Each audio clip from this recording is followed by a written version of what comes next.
une nouvelle émission sur Guérit TV Monde, La Position. Tous les mercredis à 21h sur votre web télévision. Prenez le rendez-vous pour savoir la position ou la lecture de tel ou tel acteur politique sur des sujets brûlants de l'actualité. Guérit TV Monde, le leader des web TV. Outre le président Diakayadji, tous les membres du parti Moël Bénin sont désormais simples militants.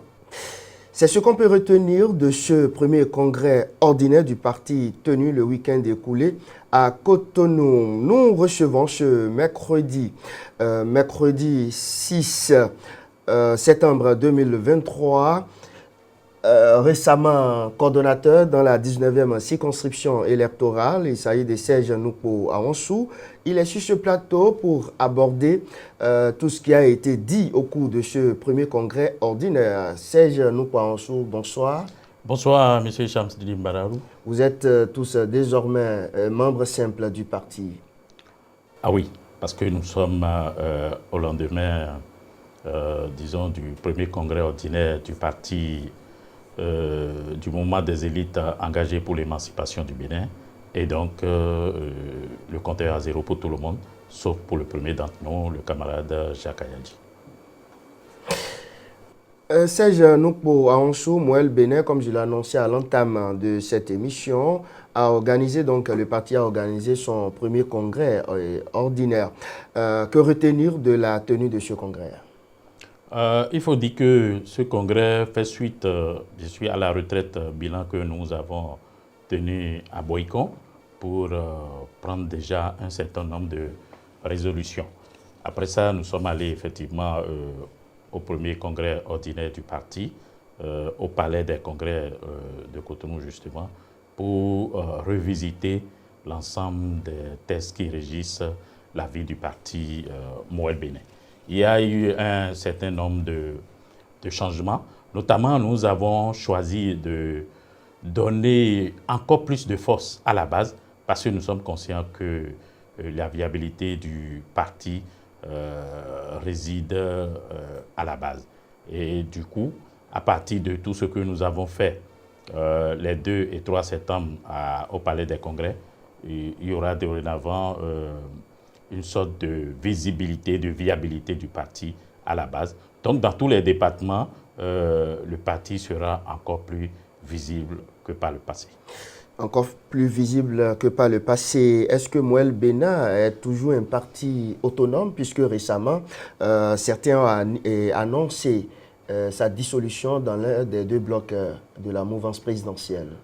Vous avez constaté avec nous que Moël Bénin existe toujours, est autonome et fait sa marche. La preuve, le thème de ce premier congrès ordinaire, c'est Moël Bénin résolument, c'est le thème central. Moël Bénin résolument en marche. Nous continuons donc de travailler pour la jeunesse parce que nous sommes convaincus que c'est seulement avec cette jeunesse que nous pouvons, bien sûr, sous l'éclairage des anciens, que nous allons construire le développement de ce pays, le développement durable s'entend. Le président Diakayadji a lancé quelques piques à l'endroit de l'opposition. Ayadji a exagéré apparemment. Je ne sais pas, ça ne me surprend pas parce que je sais que nous végétons tous dans l'hypocrisie collective et chaque fois que quelqu'un d'entre nous essaie de faire la différence, ça surprend plus d'un. Le président Jacques Ayadji a dit peut-être tout haut ce que quelques rares personnes pensent tout bas. Il a essayé de dire un peu à nos amis du parti, vous savez très bien, les démocrates, il a fait quand même une observation qui pourrait leur permettre d'avancer. Moi, je pense qu'au contraire, il faut dire merci au président Jacques Ayadji parce que vous constatez avec moi qu'il est soucieux de ce qu'une loi d'amnistie soit prise dans le pays pour apaiser le climat politique. Ce n'est pas une première dans ce sens parce que quand vous voyez l'offre de législature du parti Moël Bénin, nous avons déjà prévu une loi comme ça, si les Béninois nous faisaient confiance. Vous parlez d'apaisement, donc vous reconnaissez que ça ne va pas? Non, je ne veux pas dire que ça ne va pas, mais vous savez qu'il y a des Béninois en prison. C'est quand même des Béninois, vous savez. Il y a des Béninois en prison, c'est des frères qu'il s'agit. Il y a d'autres qui ne sont pas au pays. Pour une raison ou une autre, c'est toujours bon que tout le monde se retrouve. Je ne vais pas avancer de raison dans ce sens-là, mais je pense qu'il ne serait pas mauvais que tout le monde se retrouve à la maison. Voilà. Depuis quelque temps, on suscite la candidature de l'homme d'affaires proche du pouvoir, ami personnel du chef de l'État Patrice Talon, Olivier Bokor. Quelle est votre appréciation? Mon appréciation personnelle reste que Olivier Bokor reste un citoyen béninois qui a plus de 40 ans.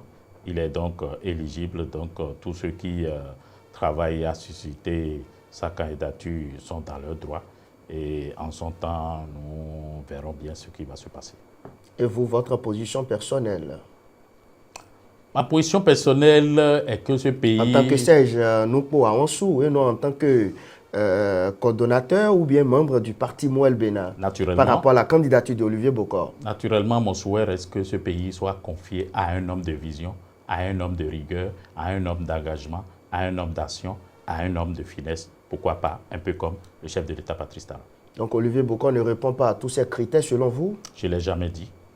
Je dis en son temps, nous allons voir par rapport à ce qui sera proposé par non seulement la mouvance présidentielle, vous savez bien que nous évoluons dans la mouvance présidentielle et nous allons essayer d'aviser par rapport à tout ça, à tout ce qui va se présenter à nous et par rapport bien sûr à notre projection dans le cadre du développement de ce pays. Vous ne pensez pas que Moël Bénin ait su les traces de ceux-là qui suscitent la candidature d'Olivier Bokor, puisque entre-temps, le parti a sorti un communiqué pour autoriser ses militants à animer la vie politique en ce qui concerne on suscite ou pas la candidature de tel, de X ou Y? Vous savez, nous n'avons pas fait spécifiquement focus sur M. Olivier Bokor. Nous avons dit que s'il arrive que des candidatures, bien sûr, de la mouvance, puisque Moël Bénin est parti de la mouvance présidentielle, s'il y a des candidats de la mouvance présidentielle qui sont suscités, nous n'en avons pas fait un problème. Mais d'ici les jours à venir, les mois à venir, la mouvance va désigner forcément son duo et Moël Bénin va s'allier. Moël Bénin va s'allier et ça dit que Moël Bénin n'aura pas de candidat en 2026. Moël Bénin est de la mouvance présidentielle. Le binôme peut venir, un élément du binôme peut venir de Moël Bénin comme ça peut venir d'ailleurs. Nous parlons du grand groupe en mouvance présidentielle et nous devons, disons, suivre cette discipline de groupe-là. Voilà. Et de façon globale, comment appréciez-vous la politique au sommet de l'État? Vous savez, la politique au sommet de l'État, c'est une optimisation sous contrainte. Et chacun peut toujours trouver à y dire. Mais ce qui est essentiel, je pense qu'il faut travailler pour la satisfaction d'une manière ou d'une autre, sous contrainte bien sûr des moyens du pays pour la satisfaction des besoins de nos populations. Parce que c'est ça qui est essentiel. Vous savez, il y a des données statistiques qui affichent que de plus en plus, les populations se désintéressent de la politique. Parce que d'une manière ou d'une autre, elles sont déçues par ce que nous faisons, par ce que nous leur proposons. Donc il est grand temps que nous changeons d'optique pour que les populations comprennent que la politique, c'est un truc qui intéresse tout le monde et que chaque fois que quelqu'un se lève pour prendre son bulletin de vote pour aller mettre dans l'urne, il engage le pays sur un certain nombre de voix. C'est très important. Il ne sert à rien de continuer à dire « Ah, c'est leur chose, ça ne m'intéresse pas ». Nous devons travailler à faire comprendre un certain nombre de choses aux gens, notamment la jeunesse, à les sortir de l'obscurantisme politique et économique pour leur permettre de décider véritablement pour le devenir de ce pays. Nous tendons progressivement vers la fin de cette émission. Vous êtes à Porto Novo. J'ai envie de vous demander de vous prononcer par rapport à la politique de développement mise en place dans la ville. Vous savez, ça aussi, c'est un choix de développement. On peut toujours trouver Haïdi, mais celui qui est là essaie de conduire la ville comme il entend, avec l'accompagnement d'un certain nombre d'acteurs. Je crois qu'en son temps, nous allons... Comme il entend, donc ça veut dire que ce n'est pas encore ça, vous voulez dire? Vous savez, nous sommes en politique, nous sommes également en développement, on peut toujours trouver Haïdi. C'est comme une rédaction, hein, une dissertation, quand vous rédigez, celui qui vous corrige a toujours quelque chose Haïdi. Voilà un peu l'angle sur lequel je vois la chose. Serge Aounansou, avant de vous laisser partir. Aounansou, s'il vous plaît. Serge Nouko Aounansou, du moins, merci beaucoup, autant pour moi. J'ai envie de vous amener un peu à l'international. Situation au Niger, la position du Bénin, elle est claire. Vous savez, votre position. Je vais dire un peu ce que je pense de la situation du Niger qui regarde ma personne, la personne de Serge Aounansou. Je veux le dire très clairement. J'ai eu à faire des réflexions. Nous disons que quand nous prenons la volonté populaire, et quand nous prenons l'ordre constitutionnel, qu'est-ce qui vient avant quoi? Selon vous? Deuxièmement, je pose des questions comme ça. C'est vrai que c'est vous qui posez des questions, c'est vous qui conduisez le débat. L'autre chose, je dis, je ne fais pas l'apologie des coups d'État, soyons rassurés, et il faut que ce soit très clair à ce niveau-là.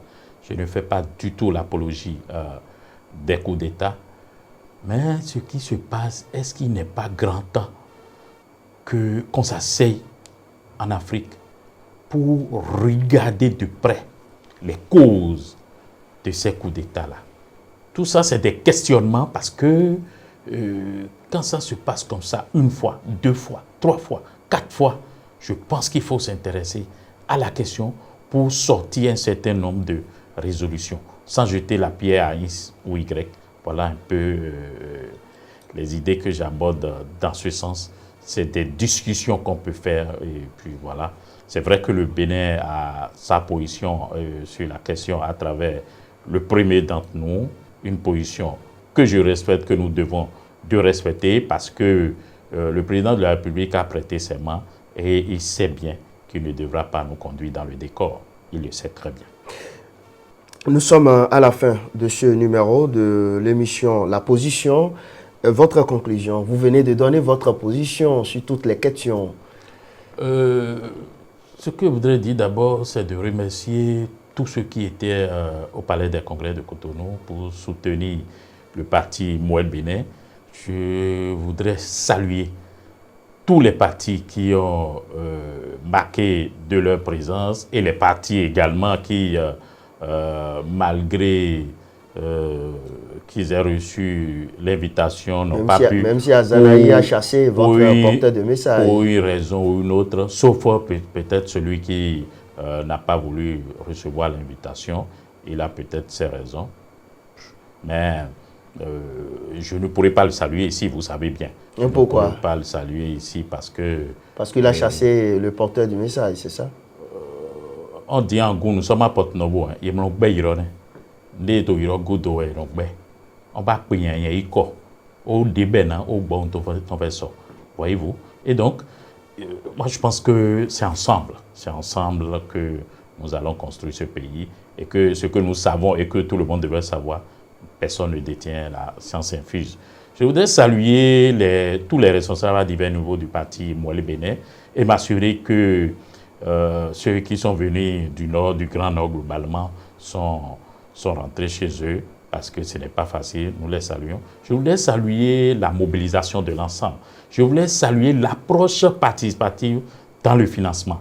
Du premier d'entre nous jusqu'au dernier des responsables, tout le monde a mis la main à la pâte pour que, et bien sûr, ce premier congrès ordinaire du parti Moël Bénin soit une réalité. Je voulais pour finir saluer le comité d'organisation présidé par le camarade Ahissou Joseph qui a fait un travail très important et qui nous a permis d'avoir une très belle fête au Palais des Congrès de Cotonou. Merci à tous. Serge Noukouansou, merci. Merci à vous, merci à Guéry TV pour l'accompagnement de tous les jours au parti des jeunes et des femmes. Merci beaucoup, mesdames et messieurs. C'est définitivement terminé pour ce numéro de votre émission, La Position. C'est terminé, tout le monde descend. Ce numéro a été préparé une fois encore par l'ensemble de la rédaction. À mercredi prochain, si Dieu le veut, pour un autre numéro. Excellente soirée à toutes et à tous. Au revoir. Sur votre web télévision, prenez le rendez-vous. Une nouvelle émission sur Guérit TV Monde, La Position. Tous les mercredis à 21h sur votre web télévision. Prenez le rendez-vous pour savoir la position ou la lecture de tel ou tel acteur politique sur des sujets brûlants de l'actualité. Guérit TV Monde, le leader des web TV.